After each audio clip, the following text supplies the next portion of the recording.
Welcome to Phasma Jones 5-minute reviews. Shadow of Maul Issue 1. The first issue of Shadow of Maul introduces us to the world of Janix, a world with a crime syndicate and a functioning police force called the Tactical Defense Force that isn't under the Empire's control. And we see a lot of things which is going to build up to Maul's show, and I'm impressed after the success of what I read in Maul Black, when I read that there will be a similar team doing this comic, and I can't wait for more. Captain Lawson is a good cop hunting for Janix's criminal operation, but even he has his dark side, as he has to make bad choices like using Jam as bait to lure out Hendrix. His boss isn't a happy bunny, and it's interesting to see these dynamics on how Brando works with his colleagues and how he treats his bosses when they overrule him.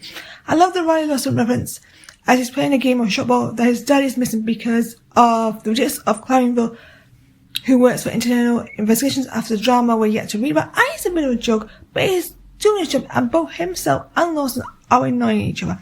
I love the focus on going back into the past to discover why Brando is in this situation because of Janix's crime syndicate, and his retinas nearly gets him killed when evidence is lost after Janix's crew erase it.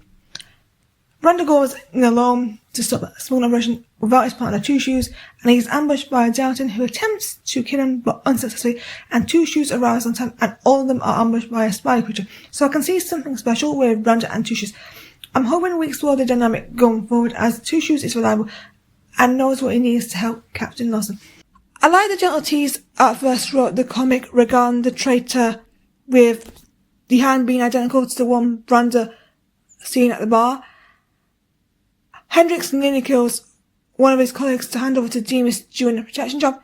Hendrix, who I believe is killed by someone, maybe Jam, but definitely not Mr. Lawson in an act of revenge, which is important to show the state of the Janix police force. Or is it someone else? Maybe a villain. I want to bring up the Janix police force and Chief Class' concern that Lawson's actions will lead them to be under the Empire's control, and it could happen in the show.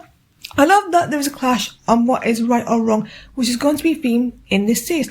I love that they're placing Maul here, as he ends up finding a safe space from the Empire to build his criminal empire, as he is a target from what we know of the TV series. But he kills the pilot for trust issues, or he doesn't need him, showing Maul's dangerous streak even though he might have some fear in him.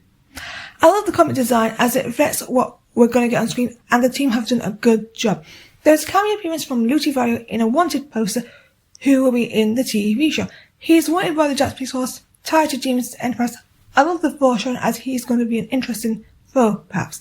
I think it's an interesting start to the comic series, and there will be more that is real, like what happens to Raxor and how Maul's plans lead to Maul's show.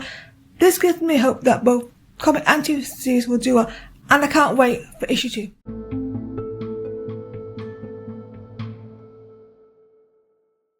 That's it for this 5-minute review.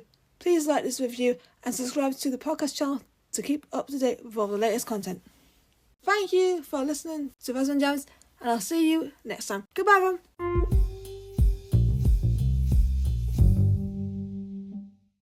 Thank you for listening to the podcast. Subscribe to Phasma Jones and stay tuned for more podcasts. See ya!